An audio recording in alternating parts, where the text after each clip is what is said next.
And thank you for coming in. We wanted to use the occasion as the council's last session before its summer recess to provide a few updates about our legislative work for this session and to discuss any other initiatives and to take your questions. So let me just highlight a few things as we get started. We took on a very big initiative in closing DC General, and we know that our shared efforts to close DC General this year marks a milestone and a joint effort between the executive and the legislative branch. We are all committed to making sure that we provide homeless families clean, safe, and dignified housing, and we want to make sure that everybody has a chance in a second chance, in this case, to get on a pathway. I want to thank Chairman Mendelson and all the members of the council who worked very hard to approve this plan to close DC General and help us further serve homeless families. And I'm also grateful to the residents and organizations who worked tirelessly with us as well. And I look forward to working with neighbors across the district as we work to rebuild these replacement units. We're very pleased that three of the facilities that have been proposed were presented to the Board of Zoning Adjustment and have been approved by the Board of Zoning Adjustment. And we look forward to beginning the design of the sites newly identified by the council and also taking those sites to the Board of Zoning Adjustment in the fall, we hope. We also want to provide a quick update about affordable housing in the district. Since taking office, I made it a signature priority of my administration to create affordable housing units. And certainly wherever we go in the District of Columbia, we hear people talking about certainly appreciating the progress in Washington, D.C., but wanting to make sure that they, their families, their kids will be able to afford to stay. Part of our commitment is dedicating $100 million every year to the production of affordable housing units. So in my second budget that the council approved a few weeks back, that $100 million is also included. In the last year and a half, we have delivered 2,000 new units. We have 2,400 units in production. And altogether, we think that the plans that we have in place will produce 10,000 affordable housing units in the district. I also impaneled a group, the Housing Preservation Task Force, and I'm grateful to Councilmember Silverman and Councilmember Bonds, who serve with a diverse group of people who are really focused specifically on vulnerable units and how we save affordable housing in the district.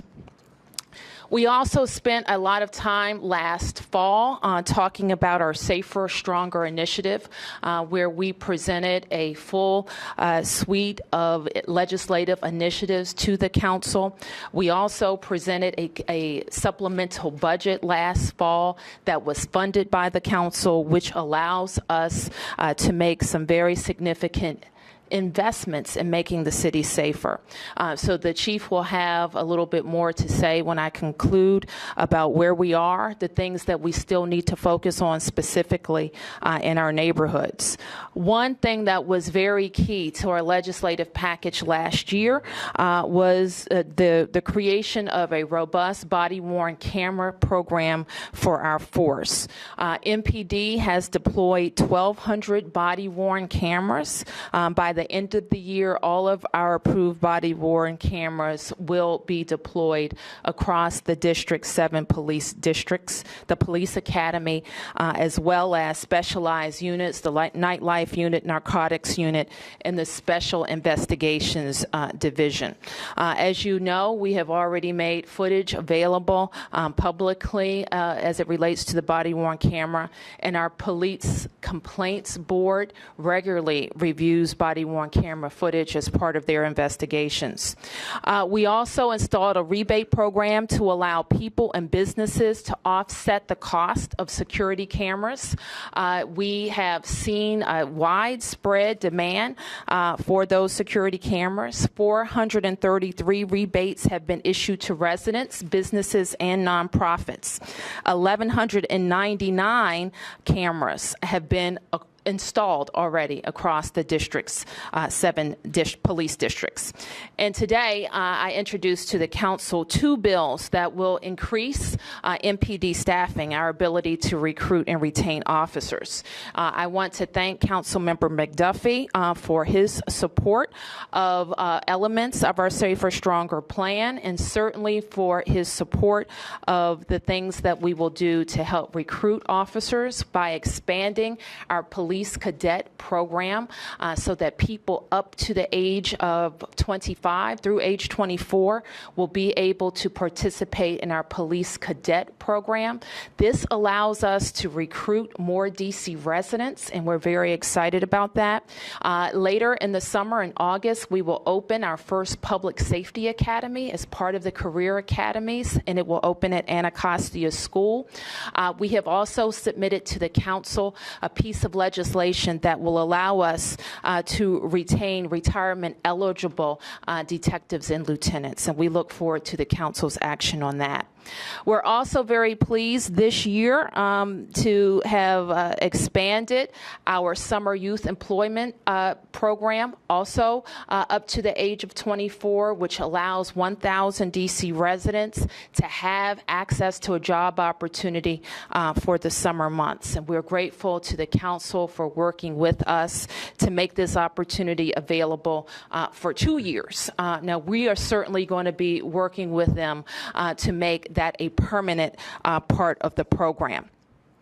We had some, we know, for example, on Ward 7 and Ward 8, that nearly 60% of the summer youth participants come from those 2 wards. So we know how important it is to have these opportunities available for young people. We reported recently very good news about unemployment in the District of Columbia, that it's been down over the last year and a half, down by a full 1 percentage point.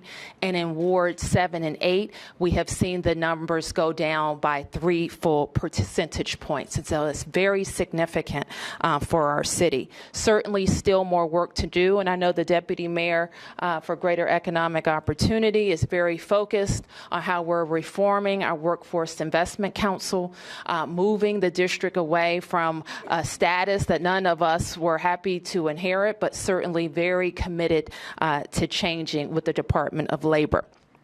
So let me also say something that I couldn't be happier to have had the council support on, and that was our fight for $15. We know the very significant signal that that sends to our residents that DC is a place where you can raise your families. And so since day one, we have been fighting to make sure that all of our efforts, whether it's ending homelessness or providing affordable housing, really provides DC residents a chance to take advantage of everything that DC has to offer. And a good paying job is critical to all of those programs being successful. So that's why we fought for the Fight for 15. We were very pleased that everybody supported it. And by 2020, we will be at $15 per hour in the District of Columbia. Now, I'm overjoyed that when we leave here today, it will be all of our fights to make sure that the residents of the District of Columbia are treated like every other American. And that is with statehood in full representation. So I want to give everybody a big hand. Give them a big hand for fighting for statehood, for Washington, D.C. Back in April, I talked to people on Emancipation Day. We celebrate Emancipation Day, certainly in the District of Columbia, but we're not fully free when we celebrate Emancipation Day. And so we announced that we would reinvigorate our efforts around statehood. I want to acknowledge the chairman of the council who is here, who serves as the co-chairman of the New Columbia Statehood Commission. Give him a big round of applause. As well as Councilmember McDuffie from Ward 5. Give him a big round of applause. And at-large Councilmember Alyssa Silverman. Give her a big round of applause. So the council approved today, and Jack Evans from Ward 2 is joining us. Give him a huge round of applause. And the council will send a resolution to the Board of Elections allowing the resident to be placed on the November 8 ballot, the question related to D.C. statehood. And it is our great hope that we will send with a big vote from residents of Washington, D.C. And I want to acknowledge Senator Paul Strauss, who's here, also a member of the New Columbia Statehood Commission, to the new president and the new Congress, an updated Constitution and a vote from residents of the District of Columbia as it relates to statehood.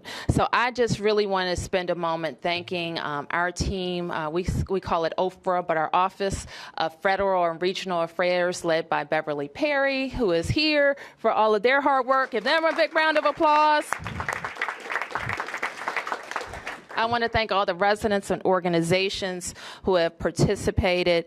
I hope that you will take a chance and look at statehood.dc.gov that has been designed to educate and inform people about the statehood effort. It has had over 8,000 unique visitors.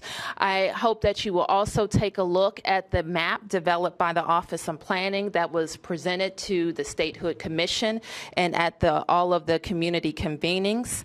I hope you also will take a look at all of the comments that every tweet or public comment or email was summarized in a spreadsheet and is posted on the statehood.dc.gov site.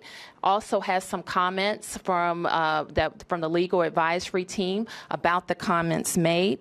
And so just spend some time also figuring out how you want to get involved and which one of the working groups that you wanted to participate in, including advisory committee, the All 8 Wards Committee, the All-American Committee, Communications Committee, and the Conventions Committee. And of course, the legal team is also engaged. We received over 500 comments on the draft Constitution that were in many ways addressed at the 3-day Constitutional Convention and at the convening of the Statehood Convention that went through every article of the draft Constitution. So I want to once again thank the Council of the District of Columbia for all of their work. Now, I asked Maia Estes, who is my Director for Policy and Legislative Affairs, so I want to thank that whole OPLA team for their work with the Council. So having said all of that, I asked Maia to give me a list of all the bills and legislation, and that's how busy the council is. And we have, over the course of this session so far, introduced, for example, to the Committee of the Whole over 80 measures. We've introduced to the Business, Consumer, and Regulatory Affairs Committee 81 measures, and to the Housing and Community Development Committee 50 measures. And to the Finance and Revenue Committee, 27 measures. And to the Judiciary Committee, 77 measures. And to the Health Committee, 81 measures. And to the Education Committee, we have introduced 20 different measures. And to the Transportation Committee, we have introduced 54 measures. So we've been quite busy. The council, in addition to all the things that we send, they are presenting every single day different measures that go, and many were introduced today as well. So finally, I want to talk to you about our search for a chancellor. And I am pleased to announce that we will, and the Deputy Mayor for Education, Jenny Niles, is right behind me, and she can answer some specific questions. But what we intend to do over the next several weeks is pull together the review panel that will advise me on the selection of a chancellor. I'm very pleased that Pat McGuire, who is the president of Trinity University, and Gina Adams, who is an executive at FedEx and Ballou graduate, have agreed to co-chair that review panel, which is very exciting. We're also pulling together a group of citizens and community activists who will serve on that panel, and I look forward to working with them. I've also asked Jenny to convene a series of priority check-in meetings that she will conduct in August and September that will give everybody in the city the opportunity to let us know what you're thinking about DCPS and what your priorities are. Jenny will also present just a status update, the state of things, and opportunities we see for the next chancellor. We have also hired a search firm that will assist us in identifying the next leader for DCPS, and we look forward to them getting started as well. So with that, that's my update, and I'm happy to answer your questions. Before we do that, let me turn to the Chief of Police that will give a brief update on a public safety update, and then we'll turn to general questions. Chief. So just real quick, in addition to all the measures that the mayor had put in place to help us out last year with issues in legislation and retention, the new measures she's proposing to help us with retaining and bringing on additional police officers going forward is going to be a tremendous help to us. Just after doing some talking about it yesterday, I've already gotten emails from potentially new cadets that will be coming on. So overall, year to date, as of today, crime across the board in the district is down 3%. We still have our challenges. We have fought very hard to bring down robberies in our city. If you remember back in December, we started the robbery task force. Early in the year, our robberies were up pretty significantly compared to the last year, and I'm happy to report that as of today, we have reduced robberies almost 20% from the time that we started. Yes, you can clap. Robberies down almost 20%. I know. I clap when I hear that. So we've made some significant progress in public safety, and we've done that because we have a community that works with us and gives us information when we need it and helps us to be proactive about taking violent offenders off the street and helping to keep our community safe. So all of the efforts of all of our active community members and those people who provide us information, whether it be anonymously or by coming forward and talking to detectives, you are part of that crime reduction, and you're part of that safety for our community. We'll always have issues to deal with, and we'll keep dealing with those issues as they come up. But I think the progress we've made year after year after year has been tremendous. And so I wanted to take this time to thank everybody in our communities that helped us get where we are today with those crime reductions. All right.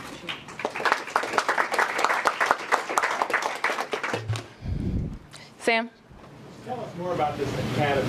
You're raising the age, and you've got a special. Tell us a little more about that. Sure. So it's two different things, and I'm going to ask the chief to stand by to say a little bit more. So currently we have a police cadet program, but to qualify for the program, you have to be in high school.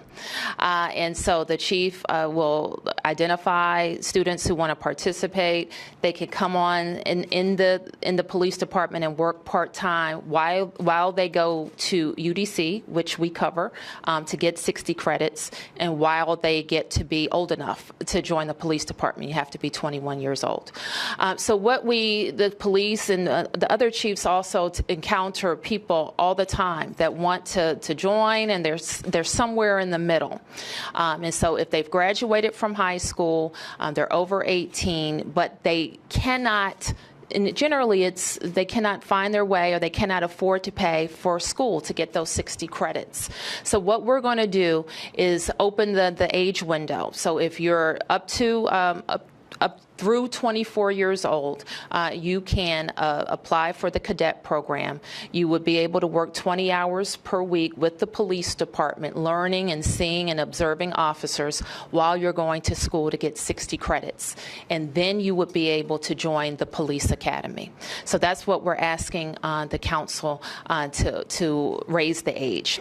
The second thing that I talked about a public safety academy, the chief of police and the chancellor of schools and I guess it's been several months ago, maybe 6 months ago, announced that we would have a new career academy. We have several, many, I think 9 now, and we're going to add 3 career academies in our high schools that are training people for jobs.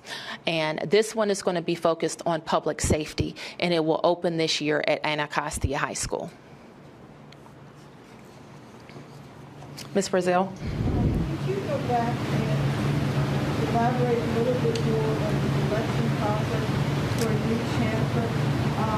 You mentioned you have appointed 2 co-chairs Yes. of the committee, Pat McGuire and Trinity, and then I didn't catch Gina Adams. Ms. Adams she's very active in the community, in the business community. She's an executive at FedEx. and they will chair a panel consisting of who? We haven't named the panel yet. I expect that the panel will be 15 community members, and we'll be working on appointing members to that panel, and probably will be able to announce that next week. Is this panel consistent with the panel that is required in the Public Education Reform Amendment Act of 2007 that requires the chancellor to be selected by a panel of teachers who will represent the Washington teachers union, parents, and students, and that they would review the resumes information regarding the Yes, the law requires that a panel assist the mayor in a selection of a chancellor, and the appointments will comply with that. So you do intend to appoint someone from Washington? We do. We have reached out to the teachers union and asked them for a recommendation, and the president has recommended herself, so she will be the representative. Yes, sir. On the statehood effort, Yes. Councilmember Grasso this morning sounded a note of caution and pessimism about it, saying that the referendum might be giving people false hope because you can't force Congress to do anything, and that in order to force Congress to do something, you need to spend a lot of money. He threw out the figure of $100 million. What kind of funding commitment are you going to make to a campaign to help push statehood forward? Well, I think what's important is that Councilmember Grasso voted to put the question to the residents of the District of Columbia, and as far as I know, he supports statehood for the District of Columbia. And so how much, I've never heard anybody throw out a $100 million campaign. I don't think that anybody is suggesting that we're going to spend $100 million. To that point, however, not only do we have to have a strategy inside, I think he's right to suggest that there has to be a strategy for the Hill, and I don't know that that's $100 million. What is the strategy for the Hill then? Everybody who's elected in the city supports statehood. I don't know that that's the case, but I think that we can't go to the Hill and say, hey, we want statehood, and we haven't had a vote in over 30 years. So we have to have a contemporary document and discussion to take to those residents and to the policymakers on the Hill. Yes, sir. Mr. Seagraves. Muriel Bowser, could you talk a little bit about where, and I know you had an event, I think it was last night on the radio station, but about where you believe D.C. is in light of the national conversation over race relations and race relations between police and the community. You know, you just released this body cam video of the officers engaged with the 63-year-old Mr. Evans. Can you just talk about where you think and what you're doing to make sure we don't see what's happened in other jurisdictions happen here in D.C.? Well, I think, Mark, and what I said on the radio when I say all across the community is that we have worked very hard in Washington, D.C. A lot of people, a lot of police officers, a lot of lawmakers, a lot of community members on building a trusting relationship, excuse me, between the police and the community. We don't take that for granted, however, and we know that any incident or incident that goes bad can change all of that. So what we continue to focus on is being out in the communities when things are good. So part of our strategy this summer, is in previous summers, is an officer-led initiative to have community events that are sponsored by the police department. Part of the community policing model has been to have the citizens advisory committees where people are working on individual problems in neighborhoods as well. And then, of course, there are things that we have done policy-wise and with the law that's also been helpful. I think, and it's certainly not the be-all, end-all, but I think our commitment to body-worn cameras, not just having them, but making the footage available, demonstrates that our government and our police department want to be accountable, and we want citizens to be accountable as well. The program that I talked about just now, about the cadet program, another distinguishing factor with our department and a lot of departments across the nation is that our police department reflects the community, and we have to continue to be very vigilant about that, being focused on how we recruit D.C. residents, people from our neighborhoods who know the neighborhoods and want to police in Washington, D.C. So that's also critically important. So when I go out in neighborhoods and I see the response that our police officers get from the community, I'm heartened by it. But I'm also listening. I listen to communities when they tell me that they aren't getting the type of policing that they want. And so that is important. And none of us can be tone deaf to the discussion. That I've also gotten a lot of comments in the past days that people, even though we are not seeing these situations in our city, people are affected by it. They're angry about it. They're anxious about it, and they want to make sure that type of behavior won't be tolerated here. And so I feel good about the relationship we have with the community, but at the same time, I know that we have to continuously nurture it. Could you update us on? I know right after Dallas, you had gone to two-man teams. Can you kind of just update us on where you are as far as how the department is? Are you still on two-man teams? And just kind of the mood in the department, how your officers are now, a few days later, reacting and responding to what happened to their colleagues in Dallas? Yes, we are still on two-man teams. I said yesterday, I think the anxiety is across the board, not just in the community, but in policing as well. And if you look at what happened in Dallas, that was not specifically because the Dallas Police Department didn't have a good relationship with their community. In fact, in the protest just prior to the shooting, community members were engaging with officers who are working on the protest. They have a long history of good community policing and good community relations. And that one individual that decided to shoot police officers there in Dallas was not attacking the Dallas Police Department because of a lack of community relationships with the Dallas Police. So I say all that to say we all realize that as hard as we work and as engaged as we are and as supportive as our community is, if there is someone who decides they want to take action like was taken in Dallas, it could be taken anywhere.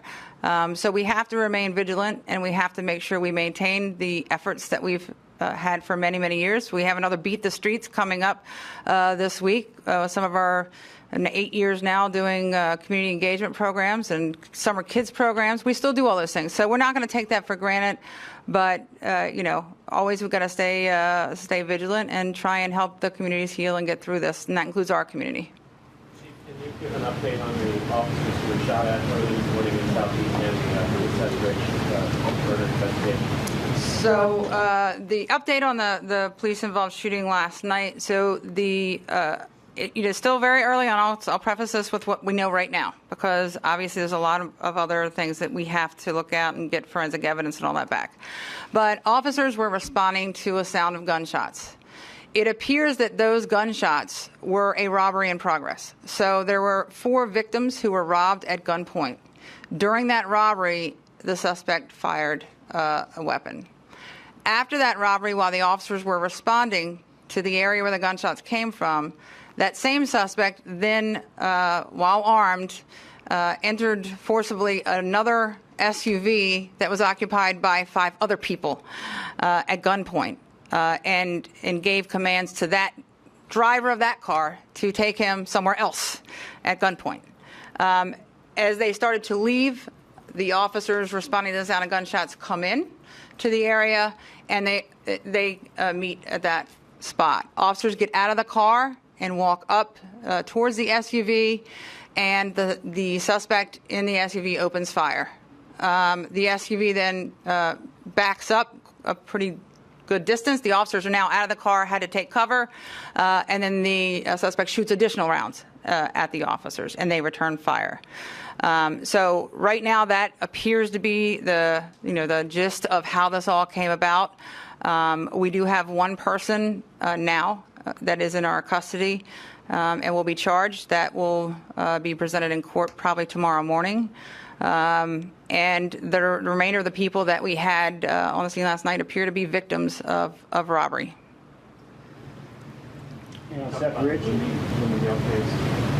I will turn to my investigative folks if there's anything new that we can add.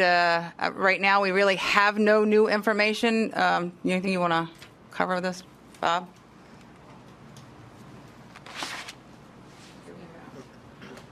Good afternoon.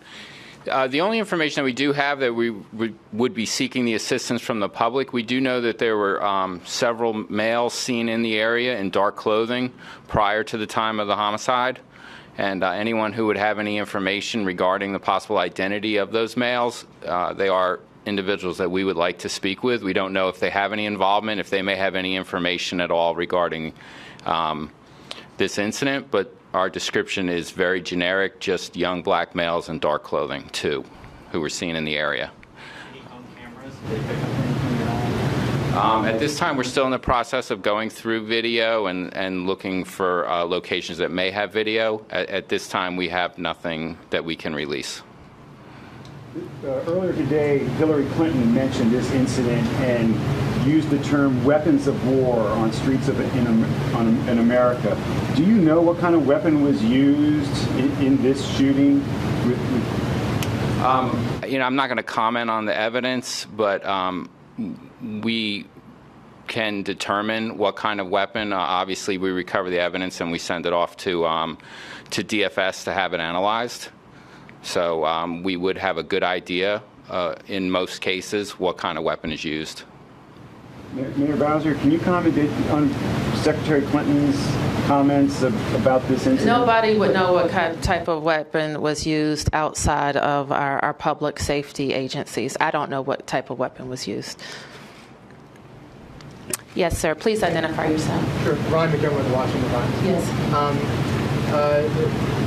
The Sodexo contract with the DCPS, some council members expressed a bit of consternation over the fact that they see it as another Chartwell's with their history of problems, except maybe more expensive, getting more and paying more and getting less. It wasn't proved today, but do you have any concerns over Sodexo's history, considering what Chartwell's history and what happened with them here? No. Okay. Yes. Mayor, related to the murder of Mr. Rich, what's going on with robberies with guns in the city? It's up 20%. Assault with deadly weapons with guns is up nearly as much. I'll let the chief refer to those numbers. And actually, I don't think anybody, you said Mr. Rich and robberies. It hasn't been determined that was that's not accurate, so. Assault with deadly weapons with guns is up as well. Okay.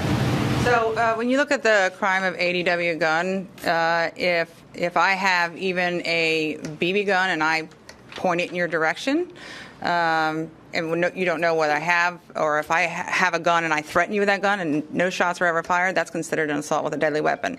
If I hit you with a gun, that's an assault with a deadly weapon gun. So robberies right now compared to last year are not up. We are down almost 20% from December of last year to where we were the first half of the year. We were up 43% in the beginning of the year, if you remember. So right now we are exactly even from where we were last year, and every week the robbery numbers have gone down several percentage points. So robberies are continuing to drop. They've dropped steadily from the beginning of the year on. And I suspect over the next week or so, we will have a decline in robberies for the year to date. I'd be happy to share with you all of the statistics, but when you look at the ADW gun charge, you have to understand what's included in the ADW gun charge. It's not just shots fired. It is a very, very broad range of what an assault is. Chief, a lot of people have been telling us in the Bloomingdale neighborhood that armed robberies are up. Frankly, they're very worried. Sure. Can you talk to them? Are robberies up in that area? And what's being done to make sure they're safe now? So what our robbery task force does is they work pattern robberies. We have a lot of experience in working, in neighborhoods with our partner agencies for many, many years to recognize patterns pretty quickly. And we see them pop up in different neighborhoods at different times, throughout the year. We always have. So that robbery pattern group and our analysts are working proactively to try and get ahead of robbery patterns. And yes, we did see some robberies in that area in the past 4 weeks that was on the radar of the robbery task force because it was a pattern in an area that we had not seen consistent robberies in before. It's a very safe neighborhood. It's not uncommon to see people in that neighborhood walking out at 3 or 4 in the morning, walking their dog, walking home from an event. That's not uncommon at all. So when we saw robberies in that area, it was picked up on by the robbery pattern group immediately. But again, we see these robbery patterns pop up. Typically, we are pretty successful at making some arrests, and that will stop the robberies in that particular area until another group or individual starts in another pattern area. So, yes, we are aware of that. We put information on our listserv, and we talk to our communities about it. We just had a community meeting about 2 weeks ago to talk about our efforts in the robberies there. We do not know if this homicide was in any way associated with robberies. Let me just jump back to Ryan's earlier question. I confer with the DME about the pretty extensive process that DCPS went through. I think you do. I heard one of the council members say earlier, it feels like same thing since last year, and that's kind of how I felt too. In that we have to find a responsible contractor that has a lot of work. It's a lot of work serving DCPS, and I think some of the comments related to the size of the organization. We have a sizable project for them to do. And so I feel confident, and otherwise I wouldn't have moved it forward if I didn't think we were working with a responsible company. Okay. Yes, sir. With DC Police staffing, the amendment that you put in, what is the current staffing level for DC Police? And with the amendment, approximately how many detectives and sergeants might be able to be rehired? Okay, so maybe the chief, if you could talk about what our experience has been with the rank and file, that will give us some. The bottom line is, though, is not going to do it all. So I can tell you that now. We're a growing city.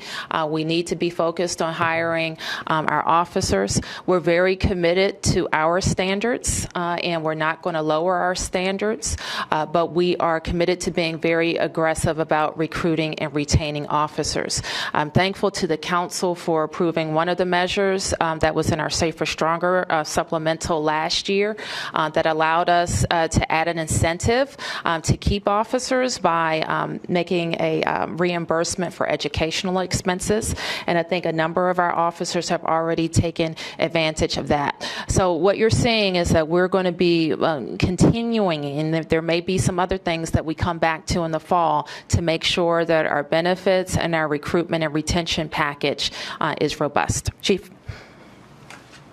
Just, I want to add a little bit to that. Over the past couple of years, we also worked hard to find a lot of different ways to mitigate what we knew was coming on this retirement. So you may recall a couple of years ago, we pushed all of our central cell block operations over to the Department of Corrections, which freed up positions for us, for officers to go back to the street. So we've done a lot of those initiatives. That was about 40 officers back to the street. Our new records management system, the time it takes off officer processing arrests was the equivalent of 107 additional officers on the street. All the initiatives that the mayor has signed off on in the past legislative packages and the one going forward are all going to give us small chunks of extra officers. What the new legislation is asking for the sergeants and detective supervisors. Every time so the attrition is the senior people that are past eligible for retire.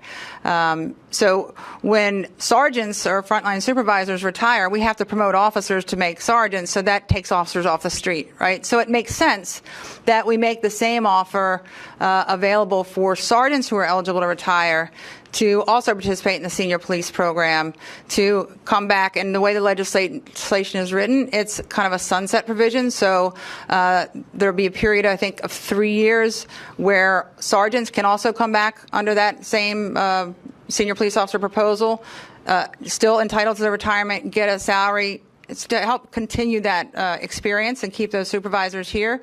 And they can stay, I believe it's up to 5 years. So that should help another chunk of officers, to get us through this retirement issue, along with the additional, civilian positions that we've hired. So we've been pushing out, 50, 100 extra officer bodies on the street from other programs. But these programs that she's introducing now is going to give us very specifically where we need to fill the gap.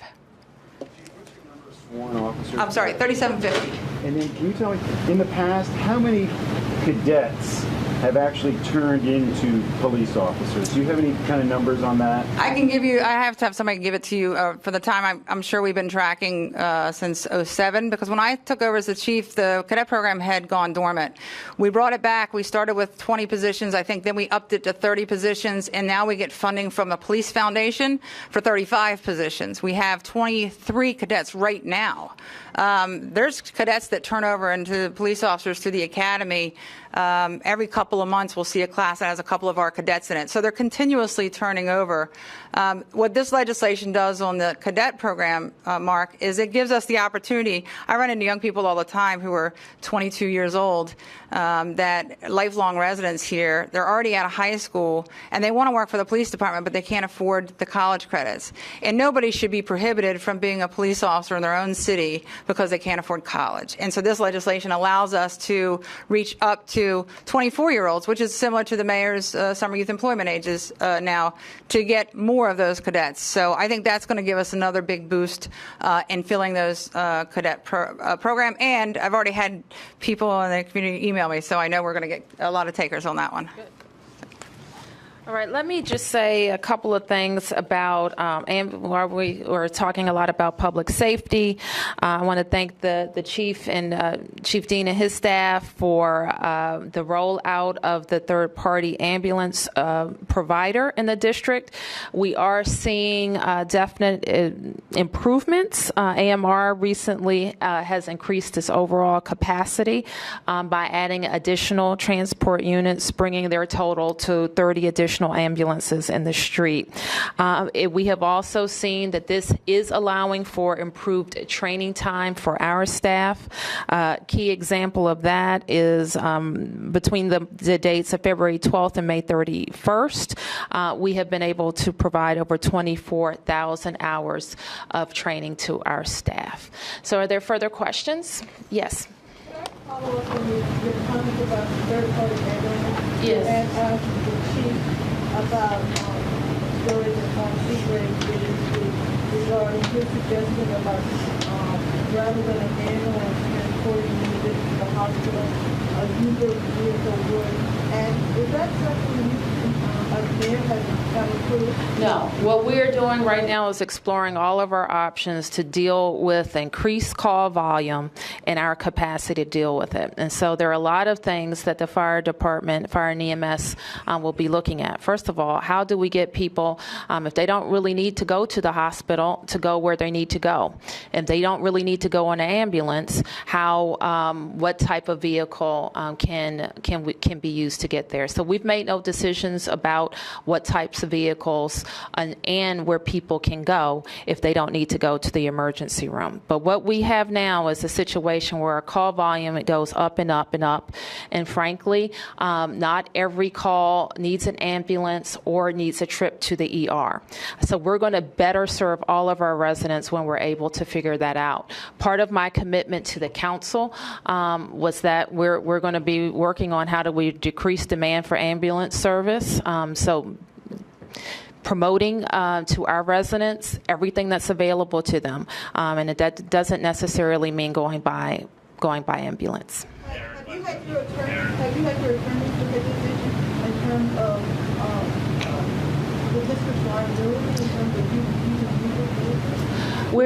There has been no determination to use any kind of vehicle. As I said, and as I think was reported, and Chief, feel free to jump in, is that we are looking for ways to enhance our call taking service. So if there can be a nurse on call to help evaluate calls and determine the best way, the best resource to get our residents to the service that they need. Back to the stated issue. Yep. This is now going to the council. They'll have a series of maybe one or more hearings on the Constitution. It's probably going to put it on the ballot, assuming that board of elections goes along.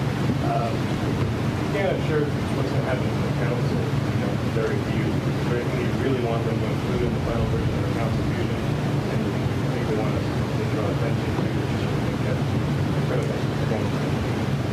Well, I support the Constitution that the Statehood Commission, I know you've called it my Constitution, but I'm pretty sure you saw it was the Statehood Commission's Constitution.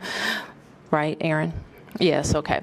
And so I support there's not, there's some things that I would have liked to go differently and even in that version, but I voted for it and I support it. And to be honest with you, in the conversations that I've heard with the council, and even in all of the conversations that we had in the community and all the different community meetings and comments that we got, there were only 3 or 4 issues that there wasn't consensus around. And I think we dealt with a number of those issues at the Statehood Commission, and I imagine there aren't going to be any new issues when the council takes it up, so it's probably going to be a discussion around those 3 or 4 issues. Now, I knew what we were getting when we went into this process and that the council will have it last. I trust that they will vote in a way that I can support. Well, now that this is officially part of the Democratic platform, what's your expectation or demand of when press on the national stage in Philadelphia? Well, my demand is that we're going to put it on the president's desk and that she will push hard for it, as she said she would, to be a vocal advocate for D.C. statehood. Thanks, everyone. Thank you.